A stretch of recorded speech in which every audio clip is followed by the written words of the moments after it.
Let me ask you something. How many times have you said, this is it? This is the moment in which you stop procrastinating and finally start taking action on your goals, only for a few weeks to pass by and you find yourself derailed once again? What if I told you that you're not broken, that you're not lazy, or that you don't have inherently anything wrong with you, but you're simply missing a system because nobody has ever shown it to you before? And that's why in this video, I want to show you my system that I use to take action, and hopefully you can implement and see success too. If you are sick and tired of starting over, I want you to really keep in mind points 3 and 6 as we move forward in this video. Number 1, you must shift your identity first. There's no point in me diving deep immediately into techniques because you will never be able to outperform the story that you tell yourself. If you're constantly telling yourself that you can't do it, that you will never be the person that can show up, that you'll never be consistent, that for some reason you are an exception, although you see millions of people your age having the same exact success, that somehow you're just not cut out for it, you will never be able to outperform that narrative. It already is hard to achieve these massive goals in our lives, and for you to be the loudest voice that you'll ever hear, but that voice to be constantly telling yourself that you will never make it, there's no way that you're going to have success. So then the question becomes, how do you rewire this identity? And you do that by actually achieving micro goals instead. So it is easy to think of the macro, right? You might immediately be able to tell me, I want to be a professional athlete, or I want to be my family's first millionaire, or I want to finish at the top of my class, or I want to get this incredible job, right? It's obvious to tell anyone that macro goal, but to actually be able to reverse engineer that into its most minute goal is actually the winning formula. So if you want to grow on social media and you want to have millions of followers and make a really large impact, then great. But that is way too overwhelming to consider versus if you think about, what do I post today? And maybe you even go more micro than that and say, I just simply want to figure out the topic for the content piece today. And that's enough. But once you start achieving these micro goals, 2 things will happen. 1, you'll build confidence, and 2, you'll build momentum. That is the recipe for success. So as you continuously start achieving these micro goals, you're building proof. You are now able to look at your body of work, your past experiences, and not see somebody that is continuously failing to show up. But instead, you're slowly starting to see, I've actually been consistent for 2 months, 3 months, 4 months. And although those immediate steps that you took were not very big, over the long term, they compound. And that is when you start to really have this recognition that I am competent. And the truth is, you will never have a perfect plan. You will never have the perfect time. You will never have the perfect information in front of you. Instead, you have to have this self-sufficiency to say, I am confident that no matter what is in front of me, I will figure it out. That's the identity that you need to have. That's the shift. And hopefully, if you can start to achieve these micro goals for yourself, this can be the immediate starting place for you. Now, before we move on to the next point, for the first 2 hours after this video is posted, I will be responding to every single one of your comments. So let me know which one of these points were the most relevant and why, and hopefully I'll be able to have a conversation with you. Number 2, start today, not someday. There's this misconception that it'll be better if we hold off till Monday, or once we're back from the trip, or in the summer when we have more time, or in the new year. However, every time that we kick the can down the street, the more we start to craft these artificial complexities about that task. Artificial in the sense where it's not really there, but we will overthink naturally. And then that task becomes harder in our brains than it really is. And a good example of this is 3 weeks ago, I was told to file a form for my business. And because it wasn't immediately urgent, I kept kicking the can down the street. About 2 days ago, I actually filled out that form. It took me like 20 minutes, right? So I probably should have just filled it out 3 weeks ago. But what had happened is that I constantly kept thinking about it, and I thought, my accountant's gonna be mad, I should do it. But then I kept kicking the can down because I'm thinking, but it's not immediately needed, and something else needs my attention. In reality, all I need to do is sit there and take action on it.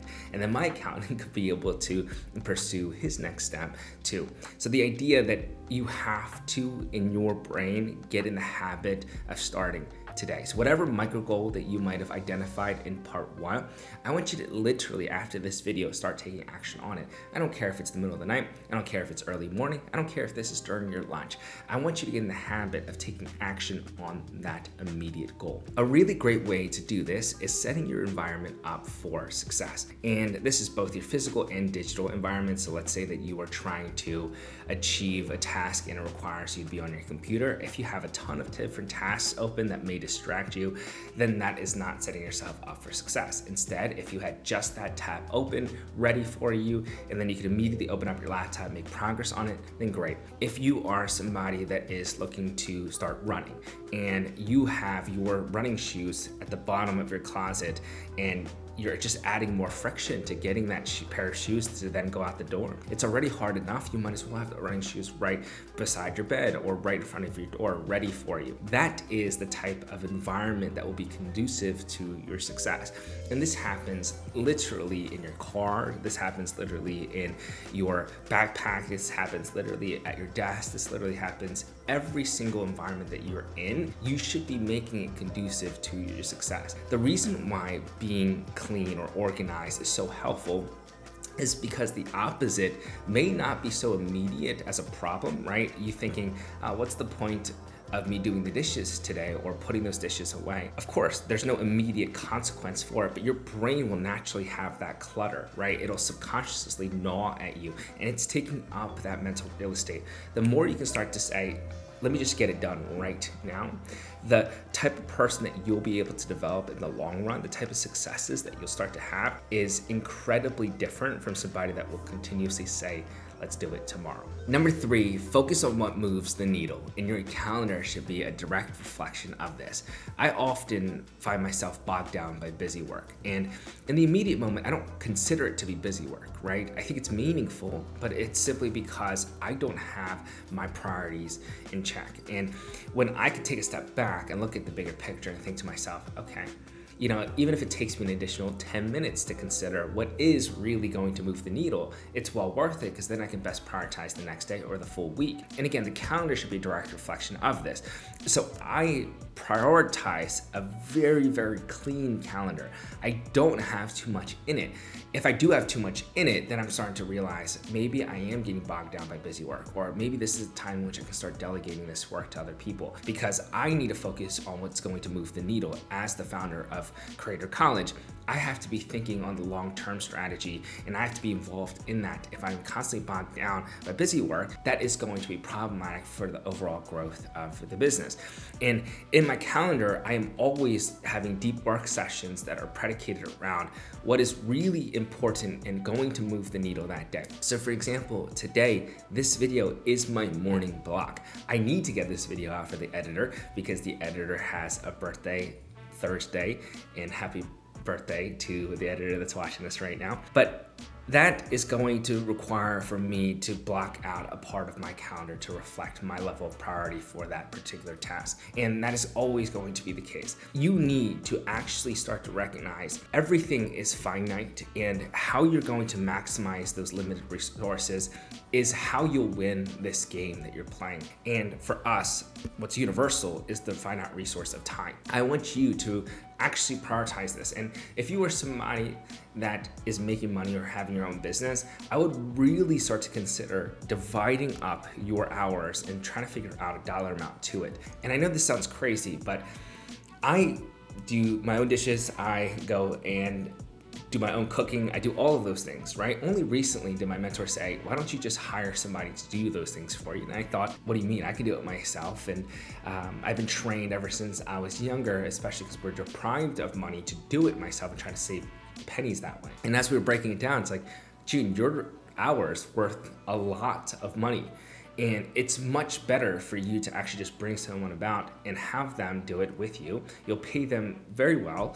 And at the same time, you're saving yourself that time to focus on the things that really do matter. You spending an hour to cook or 2 hours, 3 hours to cook is not worth it. We'd rather have you focused on things related to the business because that is where your time is best spent. So here, that is my consideration of, oh, wow, maybe that is the case. Maybe I do have to really be mindful of where my time is being spent and making sure that it is on the things that actually move the needle. Number 4, the 5-minute rule. This is just a really good habit to get into, where anytime there's a task in front of you, just tell yourself that you'll commit to 5 minutes of work before deciding whether or not to continue. So I've had a really long weekend, and it was a very fun weekend where I got a chance to be with my girlfriend's family, get to meet her grandparents for the first time. We went to the lake, we went on a boat ride, we played pickleball, I learned how to golf, and at the same time we had a launch for the business. So I was up mostly all throughout the day to try and make this all work. And so today, there's nothing that I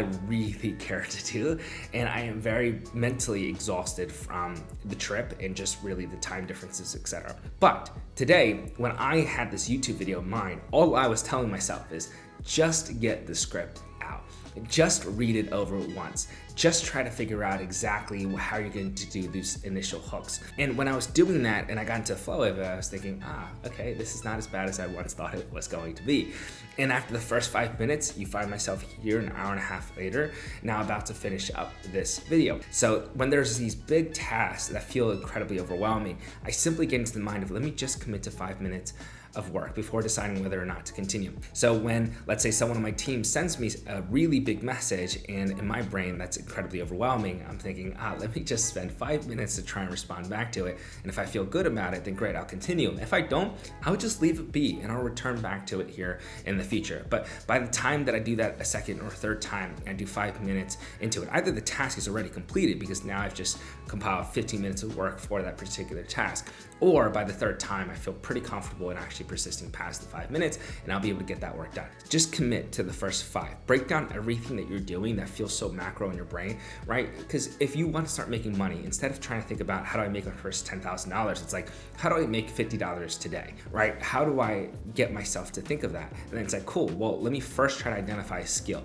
Great, let me pull up ChatGPT and start asking it questions. Let me prompt it. Let me ask it to prompt me questions so I have some time to respond. And by the time you're doing that, 6, 7, 8, 9, 10 minutes go past, and this is a really great opportunity for you to make progress on those really big tasks that feel incredibly overwhelming in the current moment. Number 5, move fast and fix later. This has really helped me overcome my perfectionist mindset. If I remember myself in high school and in college writing essays, they would take me forever. And it's because I was trying to make that initial draft the final one. Every single sentence I was trying to perfect as I went along. I was trying to connect each of those sentences to a non-existing full story. And what I should have done is allowed my thoughts to freely roam, to even casually write things down as they were coming up in my brain. And that is what I now do, right? I'll write that initial draft and it looks horrible and doesn't read well. But when I have the bones there, it's so much easier to fix it, and the momentum would have been built a lot quicker. And instead of me working on something for 45 minutes on an essay and only getting the introductory paragraph done and feeling overwhelmed by the process and not wanting to continue in the future, I would have had a full draft done in the first 45 minutes, and I'd be able to build upon that in the future too. So now whenever we're developing products, it's immediately what populates in our brain.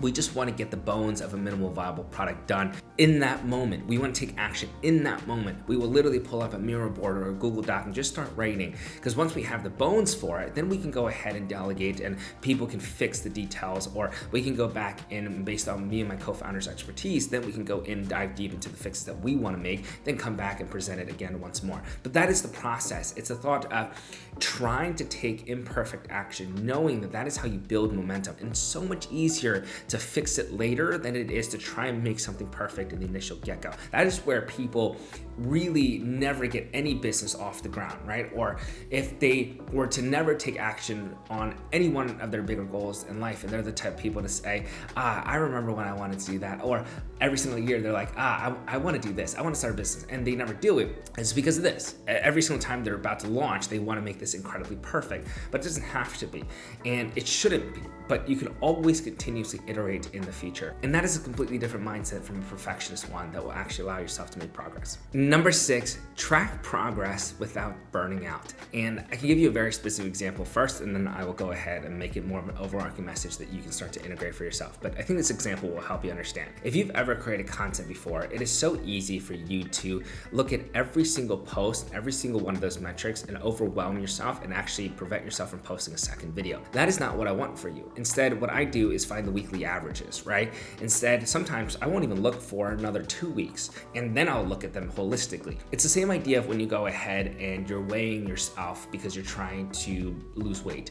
I've done this, right? When I am trying to cut in certain seasons, I am not looking at my daily weight and trying to find every little granular thing that I can fix in the moment because it's overwhelming. Instead, I'll take weekly averages, right? And that will give me a good indication in the long run without burning out. And that is what I want you to do in your life. Often I hear people reflect and they're so harsh on themselves because they expect themselves to be perfect in each iteration, but that's not true. What you need to do is take a much more realistic way of viewing your progress, whether that is simply you looking at streaks instead of you saying, I want to start making $10,000 per month. Maybe instead of thinking about an output that maybe with your expertise isn't in your control just yet, all you can start to do in the progress that you're tracking is the fact that you've shown up and did, let's say, 5 cold outreach every single day. That is an easier metric to try and track for, and that gives you some level of overarching consistency too, right? Because you're looking at it and you're like, oh, I showed up for 10 days in a row or for the full month. That is a win. Does that make sense? So trying to track your progress in a way that's not overwhelming is going to be incredibly important, and make that a priority. Think to yourself immediately, is the thing that I'm trying to track for even in my control at the current moment based on my expertise? If you are, let's say, a founder that makes $100,000 and that's very, very consistent for you per month, well, you try and track $10,000 is something very reasonable, right? If you're somebody that's never made $10,000 before and then you're trying to immediately track for that, it's probably not the right metric. Try to figure out which metric is actually in your control and find the cadence in which you can actually check in on that progress so it's not overwhelming. If you work every single day so focused on every little granular detail, it might actually lead you astray because there are sometimes external factors that influence that result. So the reason why I tell all of new creators to never track every single day in terms of their metrics, or to at least track them in too much detail, is because there's external factors that may influence it. If there's an algorithmic change that happens, let's say on the 3rd day, and that video was actually a good one, but it performed bad in that moment, then you went away from that idea way too quickly. Does that make sense? So hopefully this gives you an understanding of why I believe tracking progress is important, but also doing it in a way that's not overwhelming by identifying the right metric, and the cadence or the frequency in which you check in on that metric is really important. With that being said, that wraps up my system for taking action, and hopefully this has been able to help you. Give this video a thumbs up, and of course subscribe, and I will see you guys all at the top.